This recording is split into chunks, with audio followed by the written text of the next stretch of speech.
আসসালামু আলাইকুম। আমি ডাক্তার মেহেদী হাসান। আশা করি সকলেই ভালো আছেন। একটু একটু করে শীত পড়তে শুরু করেছে। আমাদের বাবুরা অসুস্থ হচ্ছে অনেক। শীতে আমাদের বাবুদের একটু বেশি পরিচর্যা নেওয়া প্রয়োজন, কেননা শীতের সময় বাবুরা বেশি রোগাক্রান্ত হয়ে পড়ে। আর শীতের সময় বাবুরা যে সমস্ত রোগে আক্রান্ত হয় তার মধ্যে সর্দি, কাশি, জ্বর, গলা ব্যথা, নিউমোনিয়া, শ্বাসকষ্ট ইত্যাদি বেশি হয়ে থাকে। বাবা মায়েরও নানান প্রশ্ন থাকে যে আমার বাবুকে শীতে প্রত্যেকদিন গোসল করাবো কিনা, তাকে ঠান্ডা পানি দিয়ে গোসল করাবো নাকি গরম পানি দিয়ে গোসল করাবো, নাকি তাকে গোসল করাবো না, তাকে কেমন পরিবেশে রাখলে সে শীতে রোগাক্রান্ত হবে না। এ নিয়ে বাবা মায়ের চিন্তার শেষ নেই। শীতে আমাদের ত্বক শুষ্ক হয়ে যায়, এজন্য কিছু স্কিন ডিজিজও আমাদের দেখা দেয়, স্কিনে র্যাশ ওঠে, চুলকানি শুরু হয়ে যায়। বাবা মারা মনে করেন যে আমার বাচ্চাকে কেমন পরিবেশে রাখলে আমার বাচ্চা সুস্থ থাকবে, এ নিয়ে উদ্বিগ্ন হয়ে পড়েন।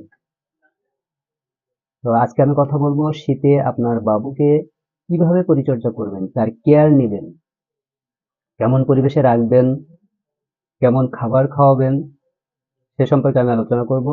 সম্পূর্ণ ভিডিওটি দেখতে থাকুন, আপনার সকল প্রশ্নের উত্তর এখানে পেয়ে যাবেন। শীতের সময় আবহাওয়া মূলত শুষ্ক থাকে, ত্বক রুক্ষ হয়ে যায়। এই শুষ্ক আবহাওয়া এবং ধুলাবালির কারণে বাচ্চারা বিভিন্নভাবে অসুস্থ হয়ে পড়ে। এজন্য অভিভাবকদের খুবই সচেতন হতে হবে। শীতের সময় বাবুর যেন কোনো সমস্যা না হয় সেদিকে বিশেষ নজর দিতে হবে। কি কেয়ার আপনার বাবুকে নেবেন, আসুন সে সম্পর্কে জেনে নিই। শিশুদের ধুলাবালি এবং ঠান্ডা বাতাস থেকে দূরে রাখতে হবে।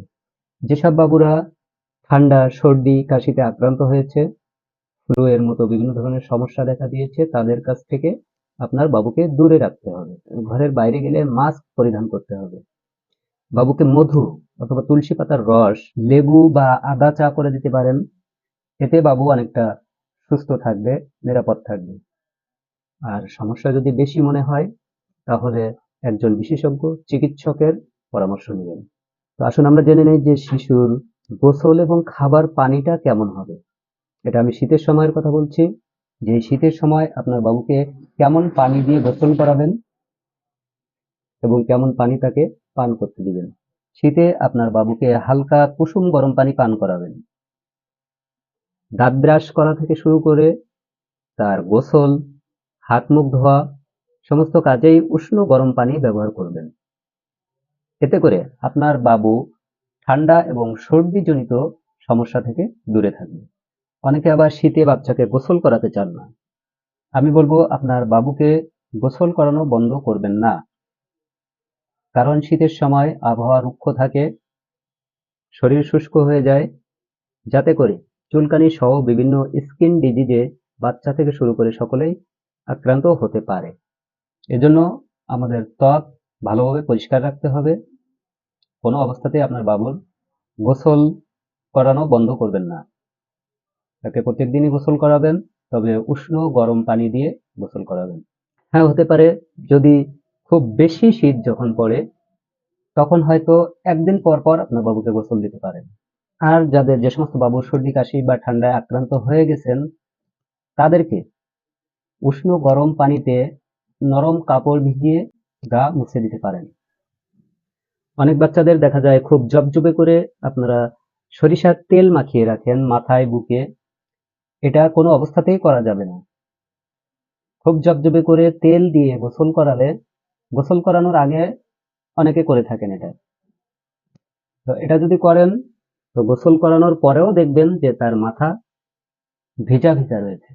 এতে করে তার ঠান্ডা লাগার সম্ভাবনা আরো বেশি থাকবে। হালকা করে তেল মাখাবেন, সেটা অলিভ অয়েল হতে পারে অথবা অ্যালমন্ড অয়েল হতে পারে। খুব থিন একটা লেয়ার তৈরি করে এটা শরীরের উপরে, যাতে করে আপনার বাবু কমফর্ট ফিল করবে। তো এই শীতে যারা নবজাতক আছেন তাদেরকে সকালবেলা 30 মিনিট থেকে 45 মিনিট পর্যন্ত আপনারা রোদ্রে তাকে ধরে রাখবেন। সকালবেলার যে রোদটা, যেটা শীতের সকালে যেটা মিষ্টি মিষ্টি রোদ, এই রোদে আপনারা তাকে 30 মিনিট থেকে 45 মিনিট ধরে রাখবেন। নবজাতককে যথাসম্ভব মায়ের শরীরের সঙ্গে লাগিয়ে রাখতে হবে, যাতে করে সে উষ্ণ পরিবেশ পায়। এতে করে একদিকে সে উষ্ণ পরিবেশ পাবে এবং মায়ের সঙ্গে বাচ্চার একটা আন্তরিকতা তৈরি হবে। ঘরের জানালা দরজা বন্ধ রাখবেন, যাতে ঠান্ডা হাওয়া আপনার ঘরে প্রবেশ করতে না পারে। আবার সবসময় বন্ধ করে রাখা যাবে না, মাঝে মাঝে আলো বাতাসেরও প্রয়োজন হবে। সর্বোপরি বলতে গেলে আপনার বাবুকে একটা আরামদায়ক পরিবেশে রাখতে হবে, বিশেষ করে শীতের সময়।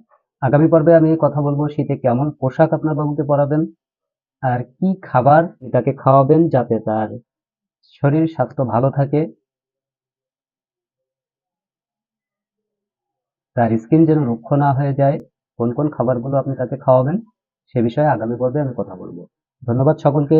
ভালো থাকবেন, সুস্থ থাকবেন, আপনার শিশুর যত্ন নিবেন।